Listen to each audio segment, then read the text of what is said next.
Pupuro, lahat ay makayakap.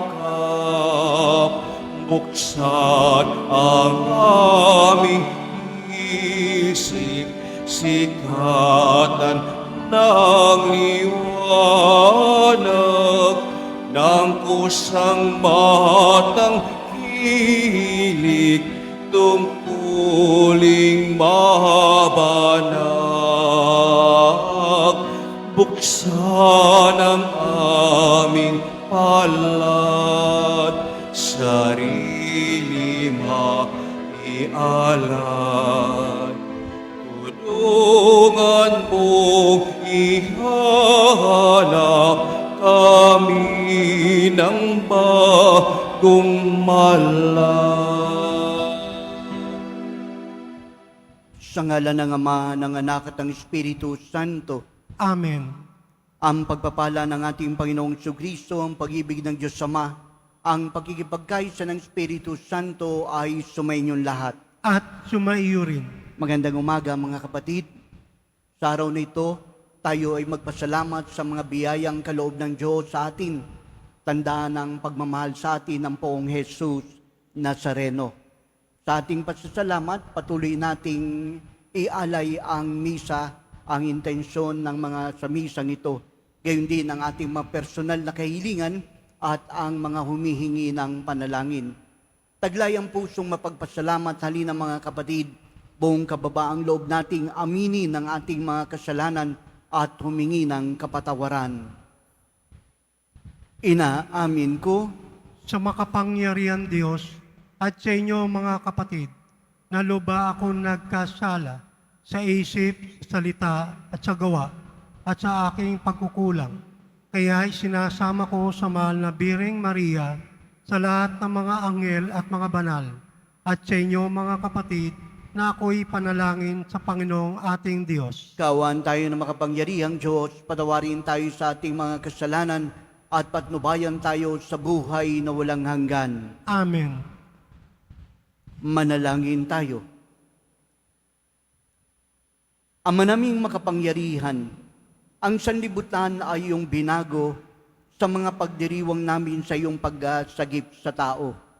Umunlad nawa ang iyong sambayanan sa iyong mga pamanang pagmagpakailanman at huwag nawang magdahop ang iyong tulong sa kasalukuyan sa pamamagitan ni Jesucristo kasama ng Espiritu Santo magpa sa walang hanggan. Amen. Magsiupo muna ang lahat.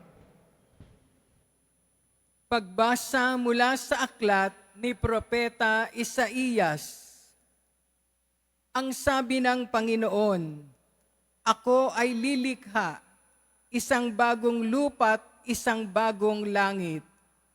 Mga pangyayaring pawang lumipas na ay di na babalik. Kaya naman kayo'y dapat na magalak sa aking nilalang. Yamang nilikha ko itong Jerusalem na ang aking pakay maging kagalakan ng mga hinirang. Ako mismo'y magagalak dahil sa Jerusalem at sa kanyang mamamayan. Dooy walang panambitan o kaguluhan. Dooy wala ng sanggol na papanaw. Lahat ng titira roon ay mabubuhay ng matagal. Ituturing pa rin na kabataan pa ang edad 100. Ang hindi umabot ng gulang na ito ay pinarusahan. Magtatayo sila ng mga tahanang kanilang titirhan. Sa tanim na ubas ay sila ang aani." Ang salita ng Diyos. Salamat sa Diyos. Poong sa akin nagligtas, ang dangal mo'y aking galak. Poong sa akin nagligtas, ang dangal mo'y aking galak. O Panginoon ko, sa iyong ginawa, kita'y pinupurit, ako'y iniligtas. Kaya kaaway ay di na nakuhang matuwa't magalak.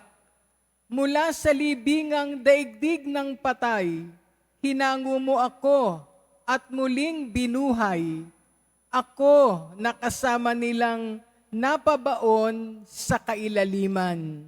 Poong sa akin nagligtas, ang dangal mo'y aking galak. Purihin ang poon, siya ay awitan ng lahat ng tapat na hinirang. Iyong gunitain ang mga ginawa ng Diyos na banal.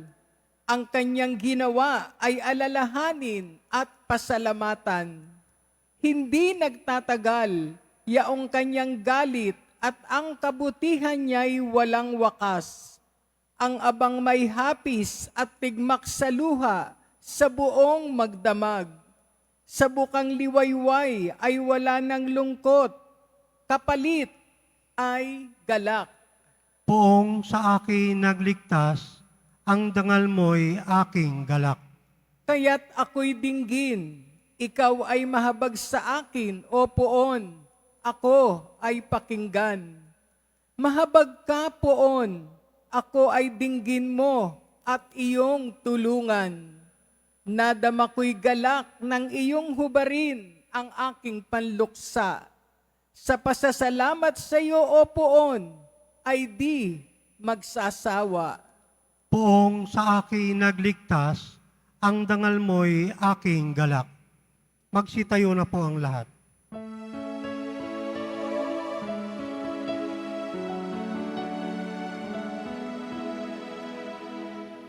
Nagpupuri kami sa'yo, Panginoong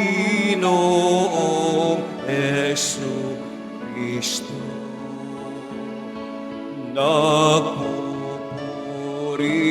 kami sa'yo, Panginoong Hesu Kristo. Matuwid ang dapat gawin, masama'y iwasan natin, at tayo ay puputihin. Ang Diyos ay sa atin, ating siyang makakapiling. Nagpupuri kami sa'yo, Panginoong Hesu Kristo. Sumainyo ang Panginoon. At sumaiyo rin. Ang mabuting balita ng Panginoon ayon kay San Juan. Papuri sa iyo, Panginoon. Nung panahong yun, umalis si Jesus sa Samaria at nagtungo sa Galilea, sapagkat si Jesus na rin ang nagsabing, ang isang propeta ay hindi ginagalang sa kanyang sariling bayan. Pagdating niya sa Galilea ay mabuti ang pagtanggap sa kanya ng mga taga roon, sapagkat nasa Jerusalem din sila noong pista ng Paskwa. At nakita nila ang lahat ng kanyang ginawa roon. Nagpunta uli si Jesus sa Cana, Galilea, doon niya ginawa ang alak, ang tubig. Doon naman sa Capernaum ay may isang mataas na pinuno ng pamahalaan at may sakit ang kanyang anak na lalaki. Nang mabalatiin niyang bumalik si Jesus sa Galilea mula sa Judea, pinuntahan niya ito. Pinakiusapan niya itong pumunta sa Capernaum at paggalingin ang kanyang anak na naghihingalo.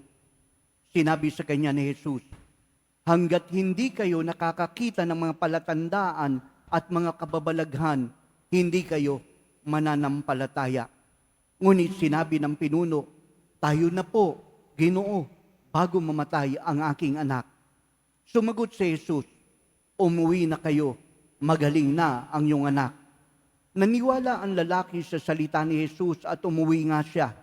Sa daan pa'y sinalubong na siya ng kanyang mga alipin at sinabing, magaling na ang kanyang anak. Tinanong niya sila, anong oras siya gumaling? Siya po'y inibsan ng lagnat kahapong mag-aalauna ng hapon. Tugon nila, naalala ng ama na noong oras na iyon, sinabi sa kanya ni Jesus, magaling na ang iyong anak. Kahit siya at ang kanyang buong sambayanan ay nagsampalataya kay Jesus. Ito ang pangalawang kababalaghang ginawa ni Jesus sa Galilea, pagpunta niya roon buhat sa Judea.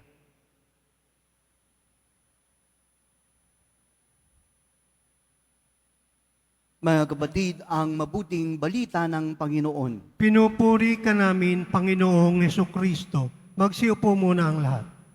Magandang umaga pong muli sa inyong lahat, mga kapatid. Alam niyo po, sa tanang pagpapagaling ng ating pong Panginoong Hesukristo, ang lagi niya pong pamamaraan ay ang encounter personally dun sa mga taong may karamdaman. Ang ginagawa niya tulad po ng pagpapagaling sa bulag, nandoon po, kinausap niya po yung bulag. Ang pagpapagaling sa pipi at bingi, ganun din po ang kanyang ginawa. Nasa harapan niya ang mga taong ito. Nandyan din po ang pagpapagaling ni Jesus sa biyanan ni Pedro. Narito po ang kanyang encounter. At hindi lang po yan, kahit na po ang multiplication of loaves, nandun ang physical na appearance ng lahat ng mga bagay-bagay para magkaroon ng isang himala. Ngunit sa araw pong ito po yung isa sa mga himala na hindi po kaharap ni Jesus ang kanyang pinapagaling. Ang kanyang pinagagaling ay malayo sa kanya. Pero paano po ang nangyari at pinagaling po ni Jesus ang anak ng pinuno ng pamahalaang ito? Dito nagkaroon ng tinatawag ng mga sangkap para maging ganap ang pagpapagaling. Alam niyo po, kapag tinignan po natin itong taong to, isang pinuno ng pamahalaan, lumapit kay Jesus.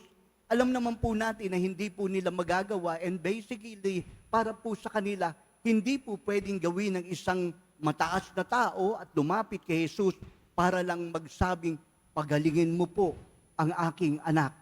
Meron pong iniwan ang taong ito sa kanyang buhay. Nandoon ang kanyang pag-aalinlangan. Sino ba tong taong ito? Samantalang ako makapangyarihan, ako'y isang pinuno ng pamahalaan. Pero nagpakababa po siya para lamang dumulog kay Jesus. Tinanggal niya ang pag-aalinlangan niya at naniwala siya. At higit sa lahat, yung pong kanyang sarili ay ibinaba niya para lamang tanggapin at kilalanin si Jesus. Ibig po palang sabihin, meron pong mga bagay na dapat po tayong alisin nang sa gayon magkaroon ng kaganapan kung ano ang hinihiling natin sa Diyos.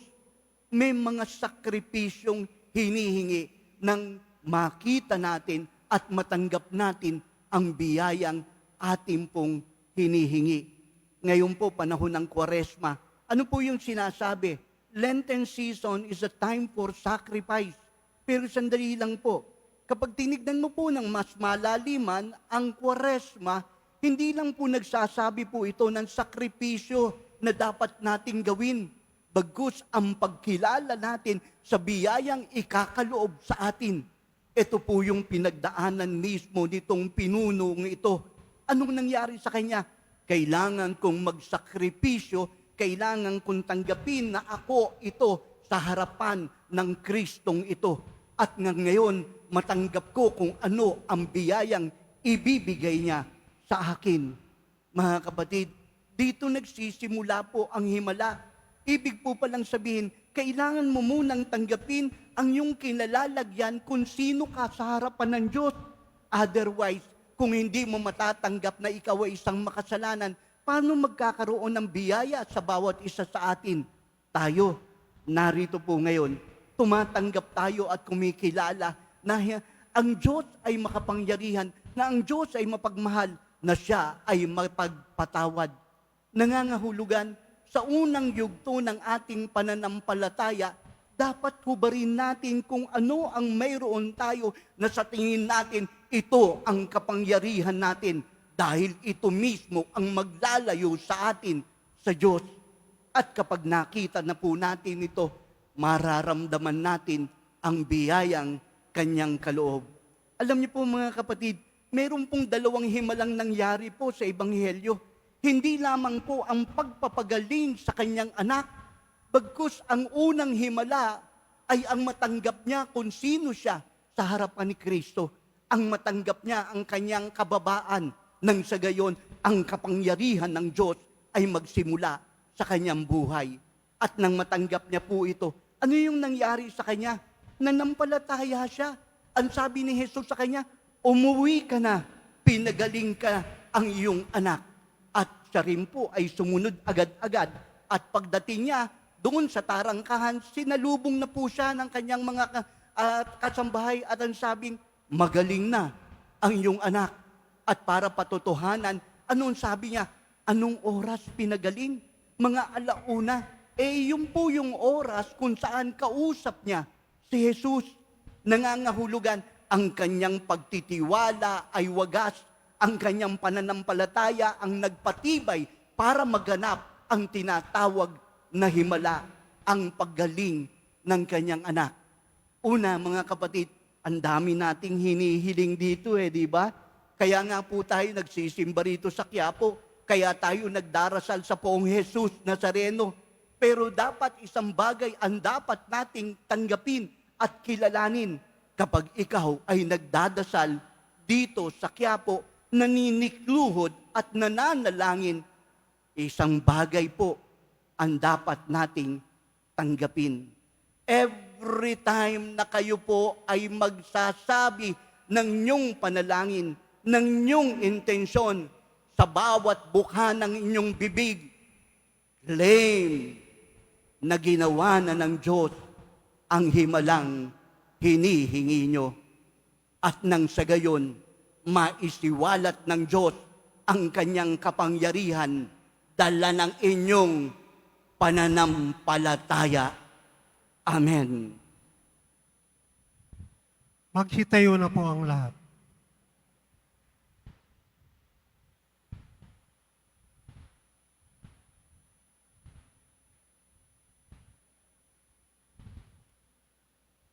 Minamahal kong mga kapatid, dahil sa pagtitiwalang tutugunin ng Diyos Ama ang buong kalugod-lugod ang ating mga kahilingan kung tayo ay mananalangin sa Kanya ng may pananampalataya. Ilapit natin ngayon sa Kanya ang ating mga pangangailangan, ang ating tutugon. Ama, pagalingin mo kami sa pamamagitan ni Jesus. Ama, pagalingin mo kami sa pamamagitan ni Jesus. Ang simbahan sa buong mundo naway maging isang simbolo ng mapagpagaling na gawain ni Kristo sa pamamagitan ng kanyang pagkalinga sa mga may karamdaman sa katawan, isip at kaluluwa. Manalangin tayo. Ama, pagalingin mo kami sa pamamagitan ni Jesus. Ang mga doktor, nurses at iba pang nangangalaga sa mga may sakit, naway magpakita ng habag at kabutihan ni Jesus sa pagkalinga sa pinakamaliliit ng lipunan. Manalangin tayo. Ama, pagalingin mo kami sa pamamagitan ni Jesus. Itong Kwaresma, naway maging panahon ng paghilom at pagkakasundo para sa mga pamilya at pamayanan. Manalangin tayo. Ama, pagalingin mo kami sa pamamagitan ni Jesus. Ang mga may sakit at nagdurusa, naway makatanggap ng pagpapaginhawa at pagtataguyod mula sa kanilang pamilya, mga kaibigan, at mga kapitbahay. Manalangin tayo. Ama, pagalingin mo kami sa pamamagitan ni Jesus. Ang mga mahal natin sa buhay na yumauna ay magtamasanawa ng walang katapusang gantimpala, bunga ng kanilang pananampalataya. Manalangin tayo. Ama, pagalingin mo kami sa pamamagitan ni Jesus. Ama naming nasa langit, tulungan mo kaming patuloy na magtiwala sa iyo at sumampalataya sa nakapagpapagaling na kapangyarihan ng iyong anak na gumagamot sa lahat ng aming sugat. Inihiling namin ito sa magitan ni Jesucristo, aming Panginoon. Amen. Magsiupo muna ang lahat.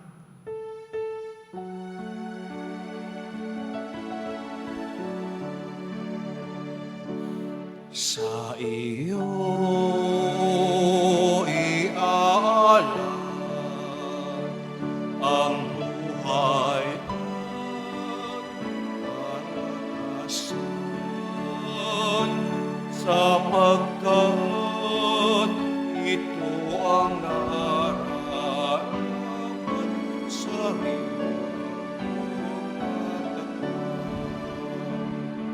sumasamba, sumasamo,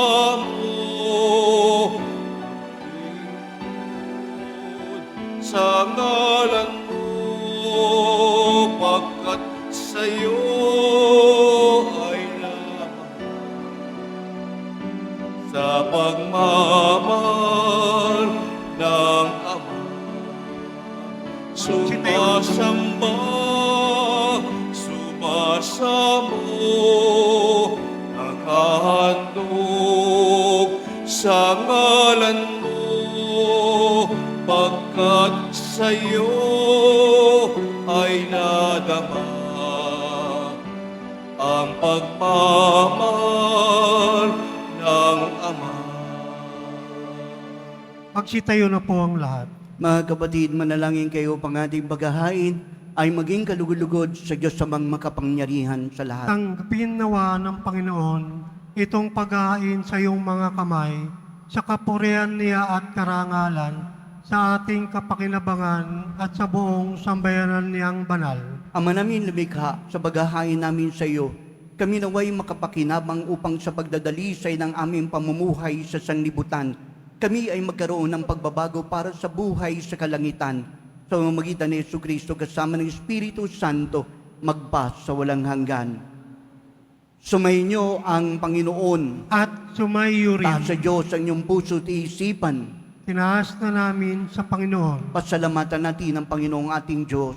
Marapat na siya ay pasalamatan. Ama naming makapangyarihan, tunay ngang marapat na ikaw ay aming pasalamatan. Sa pamamagitan ni Jesucristo, aming Panginoon.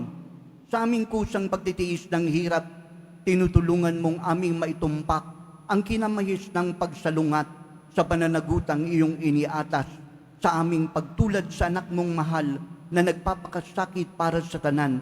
Ang pagsisikap namin iyong kinalulugdan at ang pagpakapabuti namin iyong kinararangal.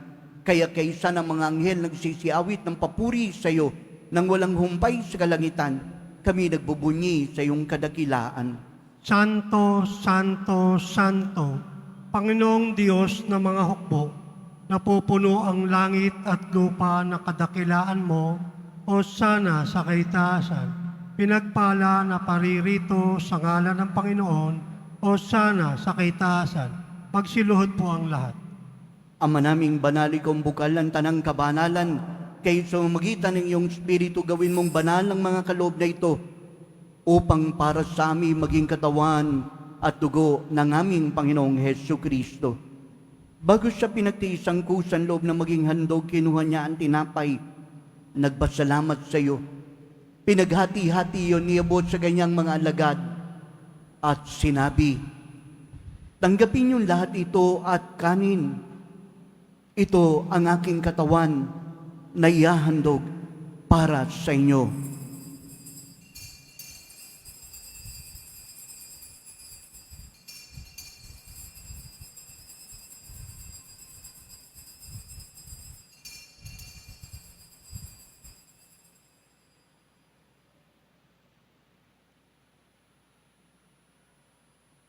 Ganon din naman nung matapos ang hapunan, kinuha niya ang kalis, muling nagpasalamat sa iyo.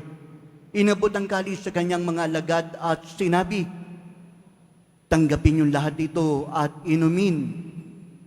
Itong kalis ng aking dugo, ng bago't walang hanggan tipan. Ang aking dugo na ibubuhos para sa inyo at para sa lahat sa pagpapatawad ng mga kasalanan. Gawin niyo ito sa pag-alaala sa akin.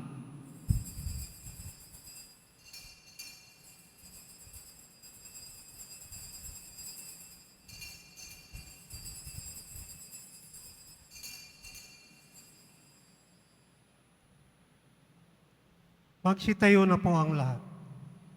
Ipagbunyi natin ang misteryo ng pananampalataya.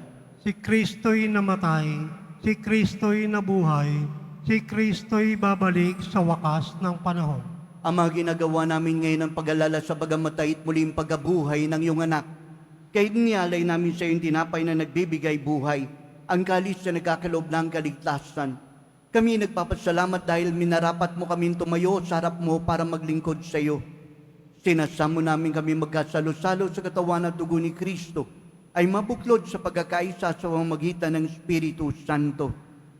Ama, lingapin mo ang iyong simbahang laganap sa buong daigdig.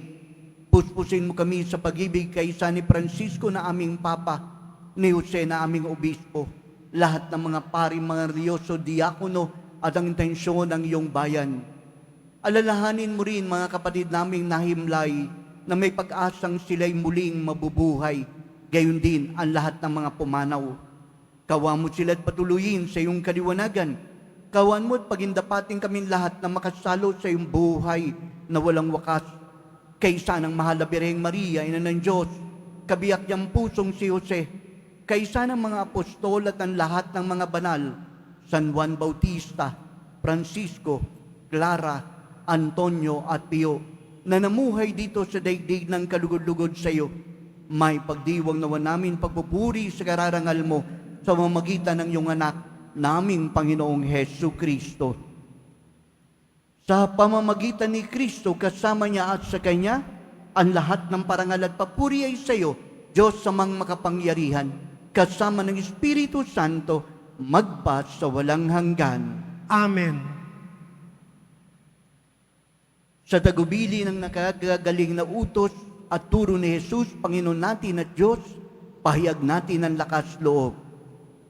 Ama namin, Sumasalangit ka, sambahin ang ngalan mo, mapasa amin ang kaharian mo, sundin ang loob mo dito sa lupa para nang sa langit. Bigyan mo kami ngayon ng aming kakanin sa araw-araw at patawarin mo kami sa aming mga sala para nang pagpapatawad namin sa nagkakasala sa amin. At huwag mo kaming paintulot sa tukso at iadya mo kami sa lahat ng masama. hinihiling namin kami adya sa lahat ng masama, pagkaraban ng kapayapaan araw-araw, ligtas kasalanan, layo sa lahat ng kapahamakan, samantalang aming pinananabikan ang dakilang araw ng pagpapahayag ng tagapagligtas naming si Jesu Kristo. Sapagkat iyo ang kaharian at ang kapangyarihan at ang kapurihan magpakailanman. Amen. Mga kapatid, halin ang manalangin para sa kapayapaan, kapayapaan sa buong mundo, kapayapaan sa ating bayan, kapayapaan sa ating tahanan, kapayapaan sa ating puso. Panginoong Jesucristo, sinabi mo sa iyong mga apostol, kapayapaan ang iniiwan ko sa inyo. Ang aking kapayapaan ang ibinibigay sa inyo. Tunghayan mo ang aming pananampalataya at huwag ang aming mga pagkakasala. Pagkalooban kami ng kapayapaan, pagkakaisain sa iyong kalooban, kasama ng Espiritu Santo, magpa sa walang hanggan. Amen. Ang kapayapaan ng Panginoon ay laging sumainyo. At sumayo rin. Magbigayan tayo ng kapayapaan sa isa't isa. Kordero ng Diyos na nag-aalis ng mga kasalanan ng sanlibutan, maawa ka sa amin. Kordero ng Diyos na nag-aalis ng mga kasalanan ng sanlibutan, maawa ka sa amin. Kordero ng Diyos na nag-aalis ng mga kasalanan ng sanlibutan, ipagkaloob mo sa amin ang kapayapaan. Magsiluhod po ang lahat. Ito ang kordero ng Diyos.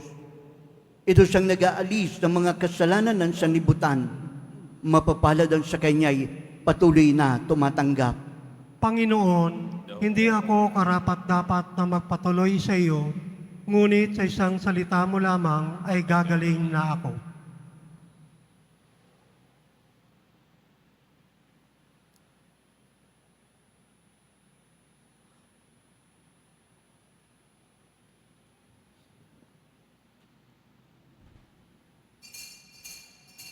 Para sa lahat ng tatanggap ng banal na komunyon, sasagot po tayo ng amen. Pagkasabi ng pari o ng lay minister ng katawan ni Kristo at isubo agad sa bibig bago umalis sa harapan ng pari o lay minister. Sumunod po tayo.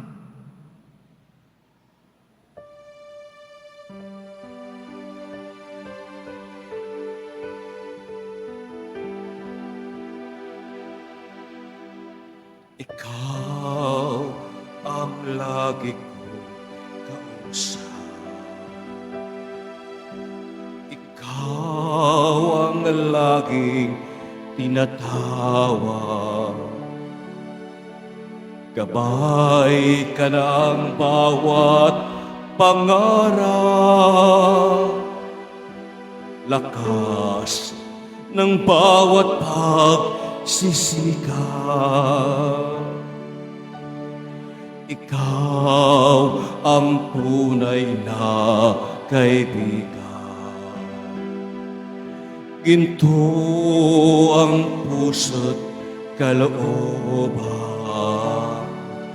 ngunit hindi lahat ay may alam na Kristo ang iyong pangalan. Kristo, Kristo, bakit minsan ka lang nakikilala?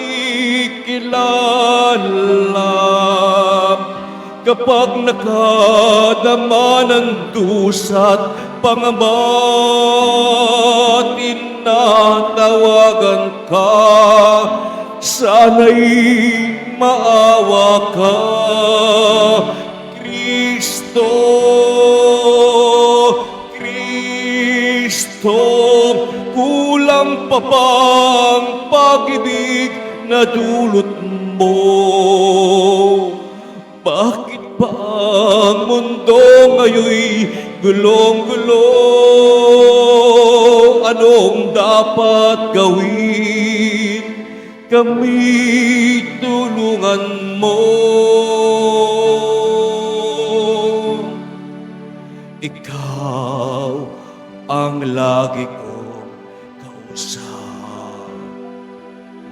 Ikaw ang laging tinatawag. Gabay ka ng bawat pangarap, lakas ng bawat pagsisikap. Ikaw ang tunay na kaibigan. Ginto ang puso't kalooban, ngunit hindi lahat ay may alam na Kristo ang iyong pangalan.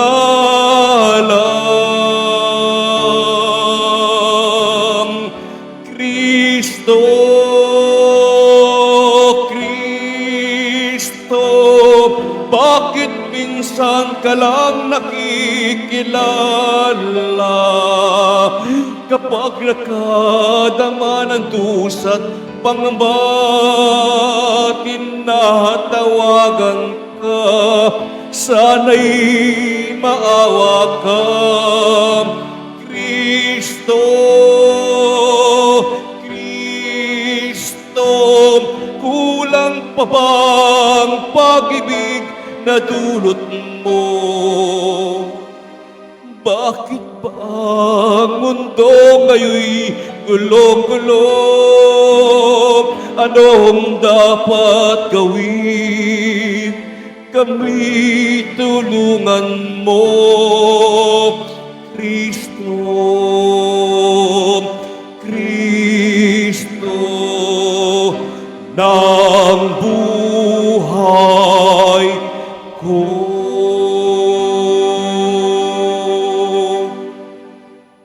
Paalala sa mga nagsisimba, pagkatapos ng misa, bibisikan po ang lahat ng banal na tubig. Pinakikiusapan ng lahat na manatili lamang muna sa inyong mga lugar. Tanging sa Quezon Boulevard o sa Plaza San Juan lamang ang labasan ng lahat. Sumunod po tayo. Maraming salamat po sa inyong pagdalaw at pagsisimba sa Basilica Minor, Pambansang Dambana ni Jesus Nazareno. Pagsitayo na po ang lahat. Manalangin tayo. Ama naming mapagmahal, ang aming banal na pakikinabang ay siya nawang bumago at bumuhay sa amin, at siya ring magpabanal at mag-akay sa amin sa iyong piling. Sa pamamagitan ni Jesucristo kasama ng Espiritu Santo, magpas sa walang hanggan. Amen.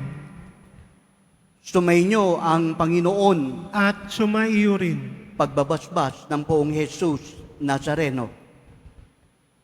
Mahal na Poong Jesus Nazareno, inihayag mo sa pamamagitan ng krus ang walang maliw na pag-ibig ng Diyos sa sangkatauhan. Pakinggan mo ang kahilingan lalo na para sa mga nangangailangan sa iyong tulong at awa na ngayon ay dumudulog sa iyo. Makamtanawa ng inyong kasagutan ng may utang na loob na tinatanaw at pusong mapagpasalamat. Hinihiling naming basbasan mo rin ang mga imahen dasalan, sampunang kanilang mga panalangin upang lalo kaming manalangin at magtiwala at magmahal. Sa pamamagitan ng bendisyon na ito, naway lalo kaming maging mapaglingkod, masunurin, tapat sa iyo sa aming maluwalhating Panginoon, magpas sa walang hanggan. Amen. At pagpalain kayo ng makapangyarihang Diyos, Ama, Anak, at Espiritu Santo. Amen. Humayo kayong taglay ang kapayapaan ng Poong Jesus Nazareno. Salamat sa Diyos.